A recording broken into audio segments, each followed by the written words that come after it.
Saudi അറേബ്യയിലെ ഇസ്ലാമിക നിയമത്തെ ശരീഅത്ത് നിയമം എന്നാണ് സാധാരണ വിളിക്കാറ്. എന്നാൽ പലപ്പോഴും ഇസ്ലാമിൻ്റെ സംസ്കാരത്തിന്, സമാധാനത്തിന്, കാരുണ്യത്തിന്, മനുഷ്യസ്നേഹത്തിന് ഒന്നും നിരക്കാത്ത പല കോടതി വിധികളും സൗദി അറേബ്യയിൽ നിന്ന് വരാറുണ്ട്. അതിന് പലപ്പോഴും ഇരയാകാറുള്ളത് സൗദി പൗരന്മാർ മാത്രമല്ല, സൗദിയിൽ പ്രവാസികളായി പണിയെടുക്കുന്ന നമ്മുടെ നാട്ടിലെ തൊഴിലാളികളും. ലോകത്തിലെങ്ങുമുള്ള തൊഴിലാളികളുണ്ട്. ഏറ്റവും കൂടുതൽ പ്രവാസികൾ ജോലി ചെയ്യുന്നത് ഇന്ത്യക്കാരായ തൊഴിലാളികളാണ്. അതുകൊണ്ട് അവരെയും പലപ്പോഴും സൗദി അറേബ്യയിലെ നിയമങ്ങൾ വളരെ മാരകമായ തോതിൽ ബാധിക്കാറുണ്ട്. മലയാളത്തിലൊരു സിനിമയുണ്ട്, കമലിൻ്റെ സിനിമ. എൻ്റെ ആദരണീയനായ സുഹൃത്ത് ടി എ റസാക്ക് തിരക്കഥ എഴുതിയ സിനിമയാണ് പെരുമഴക്കാലം എന്ന സിനിമ. സൗദി അറേബ്യയിൽ വെച്ച് അബദ്ധത്തിൽ ഒരു കൂട്ടുകാരൻ്റെ മരണത്തിന് ഉത്തരവാദിയാകേണ്ടി വന്ന ഒരു ചെറുപ്പക്കാരൻ, ആ ചെറുപ്പക്കാരൻ വധശിക്ഷയ്ക്ക് വിധിക്കപ്പെടുന്നു. അങ്ങനെ ജയിലിലാകുന്നു. വധശിക്ഷയ്ക്ക് ഇളവ് കിട്ടാൻ ദയാധനം എന്ന പേരിൽ ബ്ലഡ് മണി കൊടുക്കണം. അതിനുവേണ്ടി അലയുന്ന ആ ചെറുപ്പക്കാരൻ്റെ ഭാര്യയും കുടുംബവും അവരുടെ കണ്ണീരാണ്. ആ കണ്ണീരിൻ്റെ പെരുമഴയാണ് പെരുമഴക്കാലം എന്ന സിനിമ. ആ സിനിമ മലയാളി മറന്നിട്ടില്ല. എന്നാൽ മറ്റൊരു പെരുമഴ, ഇതുപോലെ സമാനമായൊരു കണ്ണീരിൻ്റെ പെരുമഴ നിത്യജീവിതത്തിൽ നേർക്കുനേരെ നമ്മുടെ ജീവിതത്തിൽ ഇപ്പോൾ കാണേണ്ടി വന്നിരിക്കുന്നു. അതാണ് കഴിഞ്ഞ 1-2 ആഴ്ചയായിട്ട് കേരളത്തിലെ പത്രമാധ്യമങ്ങളിൽ ഒരു പ്രധാനപ്പെട്ട വാർത്തയാണ്. എത്ര പേര് ശ്രദ്ധിച്ചോ എന്ന് എനിക്കറിയില്ല, പക്ഷേ നമ്മൾ ശ്രദ്ധിക്കേണ്ടതാണ്. കോഴിക്കോട് ജില്ലയിലെ ഫറോക്കിനടുത്ത് കോടമ്പുഴ എന്നൊരു ഗ്രാമമുണ്ട്. അവിടുന്ന് 2006 ഹൗസ് ഡ്രൈവർ വിസയിൽ സൗദി അറേബ്യയിലേക്ക് പോയൊരു ചെറുപ്പക്കാരനാണ് എം പി അബ്ദുറഹീം എന്ന ചെറുപ്പക്കാരൻ. ഹൗസ് ഡ്രൈവറുടെ വിസയിലാണ് പോയതെങ്കിലും കാറോടിക്കുക, അറബിയുടെ കാറോടിക്കുക മാത്രമായിരുന്നില്ല അവൻ്റെ പണി. പ്രധാനപ്പെട്ട പണി, ആ അറബിക്കൊരു മോനുണ്ട്.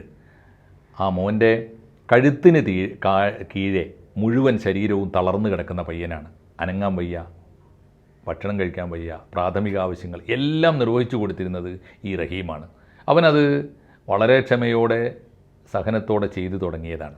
ആ കുട്ടിക്ക് ഭക്ഷണം കഴിക്കാൻ കഴുത്തിലൊരു യന്ത്രം ഘടിപ്പിച്ചിട്ടുണ്ട്, ഒരു ഉപകരണം. അതിലൂടെയാണ് ഭക്ഷണവും വെള്ളമൊക്കെ കൊടുക്കുക.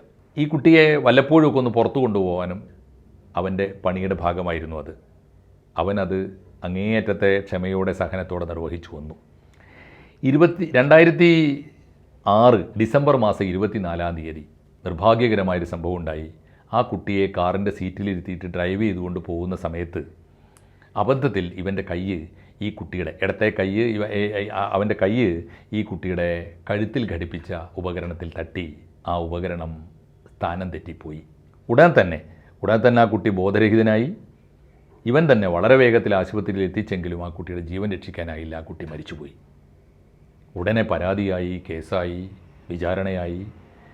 ആ ദിവസം മുതൽ 2006 ഡിസംബർ 24 മുതൽ ഈ ദിവസം വരെയും കഴിഞ്ഞ 18 കൊല്ലമായി സൗദി അറേബ്യയുടെ തലസ്ഥാനമായ റിയാദിലെ ജയിലിൻ്റെ ഇരുട്ടറയിൽ കിടക്കുകയാണ് ഈ മലയാളിയായ ചെറുപ്പക്കാരൻ അബ്ദുറഹീം.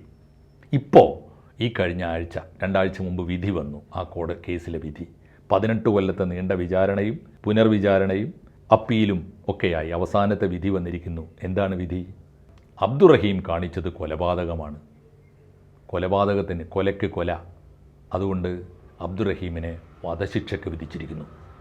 സൗദി അറേബ്യൻ കോടതി ഒരാളെ വധശിക്ഷയ്ക്ക് വിധിച്ചാൽ പിന്നെ ഒരൊറ്റ അപ്പീലേ ഉള്ളൂ. അത് നമ്മുടെ നാട്ടിലെ പോലെ ഇന്ത്യൻ പ്രസിഡൻറ്റിൻ്റെ അപ്പീലല്ല, മഹാരാജാവിൻ്റെ ദയാഹർജിയുമല്ല. ആരാണോ കൊല്ലപ്പെട്ടത്, ആ കൊല്ലപ്പെട്ട ആളുടെ കുടുംബത്തിന് വേണമെങ്കിൽ മാപ്പ് കൊടുക്കാം. അവർ മാപ്പ് കൊടുത്താൽ വധശിക്ഷയിൽ നിന്ന് ഇളവ് കിട്ടും. പക്ഷേ അങ്ങനെ മാപ്പ് കൊടുക്കുമ്പോൾ ആ കുടുംബം ആവശ്യപ്പെടുന്ന അത്രയും വലിയ സംഖ്യ ദയാധനമായിട്ട് കൊടുക്കണം, ബ്ലഡ് മണിയായിട്ട് കൊടുക്കണം. അബ്ദുറഹീമിൻ്റെ പാവപ്പെട്ട കുടുംബത്തിന് കിട്ടിയ ദയാധനം കേട്ടാൽ നമ്മൾ ഞെട്ടിപ്പോവും. 34 കോടി രൂപ അവിടെ കെട്ടിവെക്കണം. ഈ വരുന്ന ഏപ്രിൽ 20 മുമ്പ്, ഇനി ഒരു മാസം തികച്ച് ഒരു മാസമേ ഉള്ളൂ, ഏപ്രിൽ 20 മുമ്പ് ഈ വലിയ സംഖ്യ ആ കുടുംബത്തിന് എത്തിച്ചു കൊടുത്താൽ അബ്ദുറഹീമിൻ്റെ ജീവൻ രക്ഷപ്പെട്ട് അവന് ജയിലിൽ നിന്ന് പുറത്തിറങ്ങിയിട്ട് പോരാം.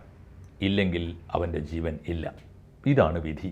ഈ കോടതി വിധിയെ തുടർന്ന് കോഴിക്കോട്ട് ഫറോക്കിലുമൊക്കെ വലിയ ഈ അബ്ദുറഹീം നിയമസഹായ സമിതി ഉണ്ടാക്കി ക്രൗഡ് ഫണ്ടിങ് മൂലം പണം ശേഖരിച്ചിട്ട് എങ്ങനെയെങ്കിലും ഈ പറഞ്ഞ സമയത്തിനകത്ത് ഇത്രയും വലിയ സംഖ്യ ഉണ്ടാക്കി കൊടുക്കാനുള്ള ശ്രമങ്ങൾ ഉദാരമനസ്കരായ മനുഷ്യന്മാർ, ജീവകാരുണ്യ പ്രവർത്തകന്മാർ, റഹീമിൻ്റെ കുടുംബം, റഹീമിൻ്റെ സുഹൃത്തുക്കൾ, റഹീമിൻ്റെ നാട്ടുകാരൊക്കെ ചെയ്യുന്നുണ്ട്. തീർച്ചയായിട്ടും അവരുടെ സന്മനസ്സിന് നമുക്ക് നന്ദി പറയാം. പക്ഷേ ഈ സമയത്ത് മാത്രമല്ല MA യൂസുഫ് അലിയെ പോലുള്ള വ്യാപാരികൾ വലിയ തോതിൽ ഇവരെ സഹായിക്കാൻ വേണ്ടി രംഗത്തിറങ്ങിയിട്ടുണ്ട്. റഹീമിന് വേണ്ടി സംസാരിക്കാൻ സൗദി ഗവൺമെൻറ്റിനോടും സൗദി കോടതിയിലുമൊക്കെ അദ്ദേഹം ഇടപെടൽ നടത്തി എന്ന് വാർത്തകൾ കാണുന്നു. എല്ലാം നല്ല കാര്യം, തീർച്ചയായിട്ടും അവരുടെയൊക്കെ സന്മനസ്സിന് നമുക്ക് നന്ദിയോടെ ഓർക്കാം. പക്ഷേ ഈ സമയത്ത് ഓർക്കേണ്ട മറ്റൊരു പ്രധാനപ്പെട്ട കാര്യമുണ്ട്. സൗദി അറേബ്യയിൽ രാജഭരണം നടക്കുന്ന സൗദി അറേബ്യയിൽ ശിക്ഷാ നിയമങ്ങൾ, സിവിലും ക്രിമിനലുമായ നിയമങ്ങൾ ഇസ്ലാമിക ശരീഅത്ത് പ്രകാരമാണോ? ഇസ്ലാമിക ശരീഅത്ത് കാരുണ്യത്തിൻ്റേതാണ്, സമാധാനത്തിൻ്റേതാണ്, സ്നേഹത്തിൻ്റേതാണ്.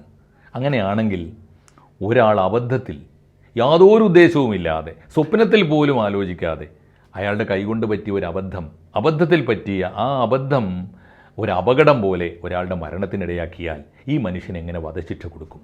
അപകടം എങ്ങനെ കൊലക്കുറ്റമാകും? ഇതൊരു പ്രധാനപ്പെട്ട ചോദ്യമാണ്. അത് കേരളത്തിലാകെ ചോദിച്ചുകൊണ്ടിരിക്കുന്നുണ്ട്. ഈ കേരള ഹൈക്കോടതിയിൽ ആദരണീയനായ വളരെ സീനിയറായ പ്രശസ്തനായൊരു ഒരു വക്കീലുണ്ട്. അദ്ദേഹം ഇസ്ലാമികമായ കേസുകളൊക്കെ ഇസ്ലാമിന് വേണ്ടി വാദിക്കുന്ന ഒരാളാണ്. അദ്ദേഹത്തിൻ്റെ പേര് അഡ്വക്കേറ്റ് സിറാജ് കരോളി എന്നാണ്. അദ്ദേഹം കഴിഞ്ഞ ദിവസം പറഞ്ഞു, ഇത് കാടത്തമല്ലേ, ഇതെന്ത് ശരീഅത്താണ് എന്ന് അദ്ദേഹത്തിന് പോലും ചോദിക്കേണ്ടി വന്നു. ഈ ചോദ്യം ഉയരേണ്ടതുണ്ട്.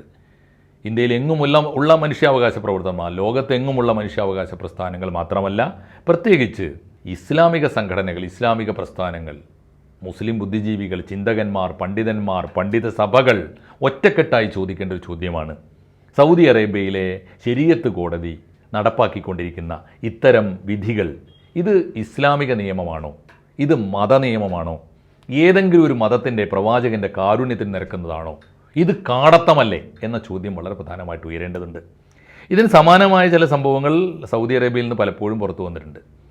ഈ വിധി വരുന്നതിൻ്റെ 20 കൊല്ലം മുമ്പ് 2013 ഒരു ചെറുപ്പക്കാരനെ ഞാൻ നേരിട്ട് കണ്ടിട്ടുണ്ട് സൗദി അറേബ്യയിലെ ഇതേ റിയാദിലെ ജയിലിൽ. സൗദി അറേബ്യയുടെ തലസ്ഥാനമായ റിയാദിലെ ജയിലിൽ ഞാൻ നേരിട്ടൊരു ചെറുപ്പക്കാരനെ എൻ്റെ സൗദി പൗരനായ ഒരു കൂട്ടുകാരൻ്റെ കൂടെ പോയി കണ്ടിട്ടുണ്ട്. നിയമം ഇവരുടെ ഈ നിയമം, ഇസ്ലാമിക ശരീഅത്ത് എന്ന പേരിൽ നടപ്പാക്കുന്ന ഈ കാടൻ നിയമം പ്രവാസികളായി പണിയെടുക്കുന്ന ഇന്ത്യക്കാർക്കോ പുറത്തുള്ളവർക്കോ മാത്രമല്ല, സൗദി പൗരന്മാരും ഇതിൻ്റെ ഇരകളായിത്തീരുന്നു, വലിയ തോതിൽ അനുഭവിക്കുന്നു. അലി അൽ കവാഹിർ എന്ന ചെറുപ്പക്കാരനെ ഞാൻ കാണുന്നത് 24-ാം വയസ്സിലാണ്, 2013. ആ പ്രായമാകുമ്പോഴേക്കും കഴിഞ്ഞ 10 കൊല്ലം, അതിൻ്റെ മുമ്പുള്ള 10 കൊല്ലം, 2003 തൊട്ട് 2013 വരെ റിയാദിലെ ഇരുട്ടറയിൽ ജയിലിൽ കിടക്കുകയാണ് ഈ ചെറുപ്പക്കാരൻ പയ്യൻ. അവൻ്റെ കുറ്റം എന്താണെന്നറിയോ? അവൻ 2003 സ്കൂളിൽ പഠിക്കുമ്പോൾ, 7-ാം ക്ലാസ്സിലോ 8-ാം ക്ലാസ്സിലോ പഠിക്കും, 14 വയസ്സുള്ളപ്പോൾ, അവന് വെറും 14 വയസ്സുള്ളപ്പോൾ കൂട്ടുകാർ തമ്മിൽ സ്വാഭാവികമായി ഉണ്ടാകുന്ന കളിയും ചിരിയും സംഘർഷവും, അതിനിടയിൽ ഒരു ഏറ്റുമുട്ടലുണ്ടായി. ആ ഏറ്റുമുട്ടലിൽ ഇവൻ്റെ കൂട്ടുകാരൻ്റെ മർമ്മത്തെവിടെയോ ഒരു അടിയോ ഇടിയോ കൊണ്ടു. ആ ചെറുപ്പക്കാരൻ ബോധക്ഷയമായി വന്നു വീണു. മാത്രമല്ല, ആശുപത്രിയിലെ ചികിത്സയ്ക്ക് ശേഷം ആ ചെറുപ്പക്കാരൻ്റെ ശരീരം തളർന്നുപോയി. ശരീരം തളർന്ന് കിടപ്പിലായി അവൻ്റെ കൂട്ടുകാരൻ. ആ കുറ്റത്തിലാണ് ഇവൻ പിടിയിലായി അകത്ത് കിടക്കുന്നത്. നീണ്ട വിചാരണ, 10 കൊല്ലത്തെ വിചാരണയ്ക്ക് ശേഷം 2013 ആ കേസിൽ വിധി വന്നു. എന്താ വിധി എന്നറിയോ? കണ്ണിന് കണ്ണ്, കയ്യിന് കൈ, അങ്ങനെയാണല്ലോ. തലക്ക് തല, കൊലക്ക് കൊല, ഇതാണല്ലോ വിധി. ഈ ചെറുപ്പക്കാരന് വന്ന വിധി കേട്ടാൽ നമ്മൾ ഞെട്ടിപ്പോവും. ആ ചെറുപ്പക്കാരൻ്റെ നേരെ അന്ന് വന്ന വിധി, ആ ചെറുപ്പക്കാരനും സൗദി അറേബ്യയിലെ പാവപ്പെട്ട കുടുംബത്തിലാണ്, ഒരു പ്രൈവറ്റ് ബസ്സിലെ ജീവനക്കാരനാണ്. ബന്ധുക്കൾ, അവർക്ക് ആകെയുള്ള വരുമാനം അതാണ്. അവർക്ക് വിധി വന്നു. എന്താ വിധി എന്നറിയോ? ഈ ചെറുപ്പക്കാരൻ 10 ലക്ഷം റിയാൽ, 10 ലക്ഷം എന്ന് പറഞ്ഞാൽ ഓർക്കണം നമ്മൾ, 10 ലക്ഷം റിയാൽ എന്ന് പറഞ്ഞാൽ ഇവിടുത്തെ ഏതാണ്ട് 2 കോടി രൂപ വരും. 10 ലക്ഷം റിയാൽ നഷ്ടപരിഹാരം കൊടുക്കണം. കോമ്പൻസേഷൻ ഒന്നാമത്തെയാണ്. ഇത് കൊലക്കുറ്റമല്ലാത്തത് കൊണ്ട് വധശിക്ഷ കൊടുത്തില്ല. പകരം 10 ലക്ഷം റിയാൽ നഷ്ടപരിഹാരം കൊടുക്കുകയും വേണം. പകരത്തിന് പകരം ഇവൻ്റെ കൈകൊണ്ട് അബദ്ധത്തിൽ കുട്ടികൾ തമ്മിൽ വഴക്കിട്ടപ്പോൾ, കുട്ടികൾ തമ്മിൽ സംഘട്ടന ഉണ്ടായപ്പോൾ, അടിപിടി ഉണ്ടായപ്പോൾ അബദ്ധത്തിൽ ഇവൻ്റെ കൈകൊണ്ട് ശരീരം തളർന്നു പോകാനിടയായ ആ കുട്ടിക്ക് പകരം ഇവന് ഒരു ശസ്ത്രക്രിയയിലൂടെ ഈ കുട്ടിയുടെ ശരീരം തളർത്താനാണ് വിധി. ആലോചിച്ച് നോക്കൂ.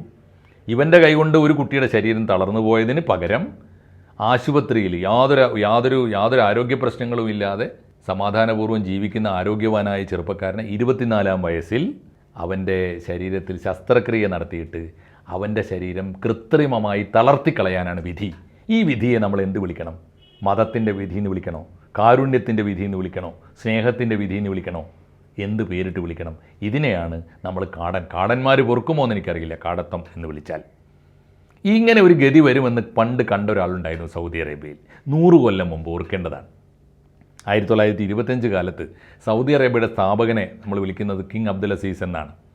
അബ്ദുൽ അസീസ് മഹാരാജാവ്, king Abdul Aziz bin Abdulrahman al Saud എന്നാണ് അദ്ദേഹത്തിൻ്റെ പേര്. അദ്ദേഹത്തിൻ്റെ ബാപ്പാൻ്റെ കുടുംബ പേരാണ്, പിതാവിൻ്റെ കുടുംബ പേരാണ് അൽ സൗദ്. ആ കുടുംബത്തിൻ്റെ പേരിലാണ് സൗദി അറേബ്യ കുടുംബത്തിൻ്റെ പേരിലാണ് അറിയപ്പെടുന്നത്. ഈ സൗദി അറേബ്യ എന്ന ആധുനിക രാജ്യത്തെ സ്ഥാപിച്ചത് കിങ് അബ്ദുൽ അസീസാണ്, അബ്ദുൽ അസീസ് മഹാരാജാവാണ്. 1932 സമ്പൂർണ്ണമായി ഇന്ന് കാണുന്ന സൗദി അറേബ്യ സ്ഥാപിച്ചെടുത്തത്. ഈ രാജ്യത്തിൻ്റെ സ്ഥാപകനായ കിങ് അബ്ദുൽ അസീസ് ഉദാരനായ മനുഷ്യനായിരുന്നു. തൻ്റെ ജനത നാളെ കാണിക്കാൻ പോകുന്ന അബദ്ധത്തെക്കുറിച്ച്, തൻ്റെ രാജ്യത്തെ ശരീഅത്ത് കോടതികൾ നാളെ ഒരുപക്ഷെ അനുഷ്ഠിക്കാൻ പോകുന്ന വലിയ അബദ്ധത്തെക്കുറിച്ച് അദ്ദേഹം കാലേക്കുട്ടി കണ്ടിരുന്നു. അദ്ദേഹത്തിൻ്റെ ജീവചരിത്രത്തിൽ, പ്രത്യേകിച്ച് മുഹമ്മദ് അസദ് മക്കയിലേക്കുള്ള പാത എന്ന പുസ്തകത്തിൽ, കിങ് അബ്ദുൽ അസീസിൻ്റെ ജീവചരിത്രത്തിലൊക്കെ അദ്ദേഹം നേരിട്ട ഇതുപോലൊരു വിചാരണയുടെ കഥ പറയുന്നുണ്ട്. 100 കൊല്ലം മുമ്പാണെന്ന് ഓർക്കണം. കഥ ഇങ്ങനെയാണ്, കഥയല്ല, സംഭവിച്ചതാവാനാണ് സാധ്യത. ഒരു സ്ത്രീ കിങ് അബ്ദുൽ അസീസിൻ്റെ മുമ്പിൽ ചെന്ന് പരാതി പറയുന്നു, മഹാരാജാവേ, എൻ്റെ ഭർത്താവ് മരിച്ചു. അപ്പോൾ എങ്ങനെ മരിച്ചു?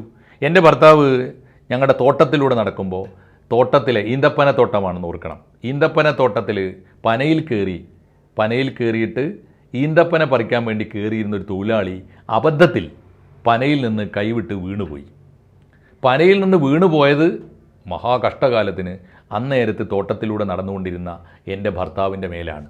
തൊഴിലാളി വീണത് എൻ്റെ ഭർത്താവിൻ്റെ മേലാണ്. ഭർത്താവ് അവിടെ ബോധം കെട്ട് വീണു. പിന്നീട് ഭർത്താവ് മരിച്ചു. അതുകൊണ്ട് എൻ്റെ ഭർത്താവിനെ കൊന്നതാണ്, അബദ്ധത്തിൽ മരിച്ചതല്ല. എൻ്റെ ഭർത്താവിനെ കൊന്നത് ആ തൊഴിലാളിയാണ്.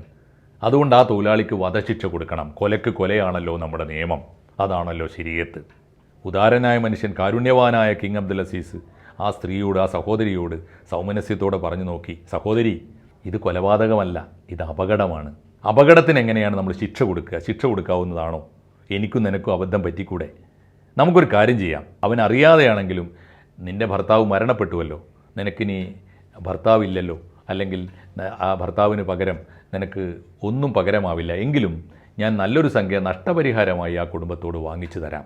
അങ്ങനെ അത് അവസാനിപ്പിക്കുകയല്ലേ വേണ്ടത് എന്നൊക്കെ അദ്ദേഹം പറഞ്ഞു നോക്കി. കേട്ടില്ല, എന്തു വന്നാലും കേട്ടില്ല. എൻ്റെ ഭർത്താവിനെ കൊന്ന ആ തൊഴിലാളിയെ കൊല്ലുക തന്നെ വേണം എന്ന് വാശി പിടിച്ചു. ഒടുവിൽ ബുദ്ധിമാനായ കിങ് അബ്ദുൽ അസീസ് ഒരു വിധി പ്രഖ്യാപിച്ചു അത്രേ.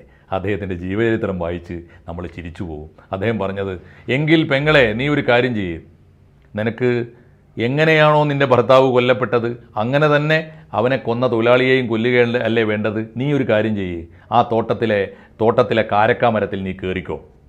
ഞാൻ ആ തൊഴിലാളിയെ ആ മരത്തിൻ്റെ ചോട്ടിൽ നിർത്തി തരാം. എന്നിട്ട് നീ ആ കാരക്ക മരത്തിൽ നിന്ന് തൊഴിലാളിയുടെ മേലേക്ക് ചാടിക്കോ. എന്നിട്ട് അവൻ ചത്തുകൊള്ളട്ടെ. നിനക്ക് കൊല്ലുകയല്ലേ വേണ്ടത്, പകരത്തിന് പകരമല്ലേ വേണ്ടത് എന്ന് കിങ് അബ്ദുൽ അസീസ് ചോദിച്ചു അത്രേ. അത് കേട്ടവരൊക്കെ ചിരിക്കുക മാത്രമല്ല, ചിന്തിക്കുകയും ചെയ്യണം. കാരണം ഇങ്ങനെ കണ്ണിന് കണ്ണ്, ചോരയ്ക്ക് ചോര, ജീവന് ജീവൻ എന്ന നിയമം ബോധപൂർവം ഒരു കുറ്റകൃത്യം ചെയ്തവർക്ക് മേൽ അടിച്ചേൽപ്പിക്കുന്നത് കൊള്ളാം. അടിച്ചേൽപ്പിക്കുന്ന നമുക്ക് മനസ്സിലാക്കുകയെങ്കിലും ചെയ്യാം. ആധുനിക ശിക്ഷാ നിയമങ്ങളോടൊന്നും അത്ര നീതി പുലർത്തുന്ന അല്ല നിയമങ്ങളെങ്കിൽ പോലും. പക്ഷേ അപകടം പറ്റുന്നവനെ കൊലപാതകമായി കണക്കാക്കിയിട്ട് ഇത്ര ഭീകരമായ ശിക്ഷ കൊടുക്കാൻ തുടങ്ങിയാൽ എങ്ങോട്ടാണ് നമ്മുടെ നാടിൻ്റെ പോക്ക്? അതുകൊണ്ട് കോഴിക്കോട്ടെ ഫറോക്കിലെ കോടമ്പുഴയിലെ MP അബ്ദുറഹീമിൻ്റെ കേസ്, ഒരു ഭാഗത്ത് അവനെ രക്ഷപ്പെടുത്താനുള്ള ശ്രമങ്ങൾക്ക് എല്ലാ പിന്തുണയും നമ്മൾ അർപ്പിക്കുന്നതോടൊപ്പം ചെയ്യേണ്ട ഒരു കാര്യം, ഈ കാടൻ നിയമത്തിൻ്റെ ഇരകളായി ഇനിയും അവിടെ പണിയെടുക്കുന്ന മനുഷ്യർക്ക് പോകേണ്ടി വരുമോ? സൗദി അറേബ്യ ഒരുപാട് മാറിയിരിക്കുന്നു. സൗദി അറേബ്യയിലെ പോലീസ് ഉൾപ്പെടെ മതകാര്യ പോലീസ് ഉൾപ്പെടെ നിർജ്ജീവമായിരിക്കുന്നു. ഒരുപാട് പരിഷ്കാരം വന്നിട്ടുണ്ട് സൗദി അറേബ്യയിൽ. പക്ഷേ ഇപ്പോഴും മാറാതെ നിൽക്കുന്നത് ശരീഅത്ത് നിയമങ്ങൾ എന്ന പേരിൽ അതിഭീകരമായ മനുഷ്യത്വരഹിതമായ കോടതി നിയമങ്ങളാണ്.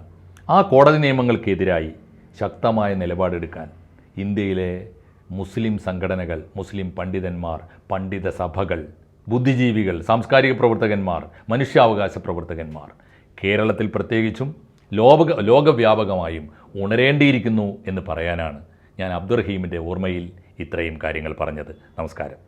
കൂടുതൽ വാർത്തകളും വിശേഷങ്ങളും നിങ്ങളിലേക്ക് എത്താൻ ABC മലയാളം സബ്സ്ക്രൈബ് ചെയ്യുക, ബെൽ ബട്ടണും അമർത്തുക.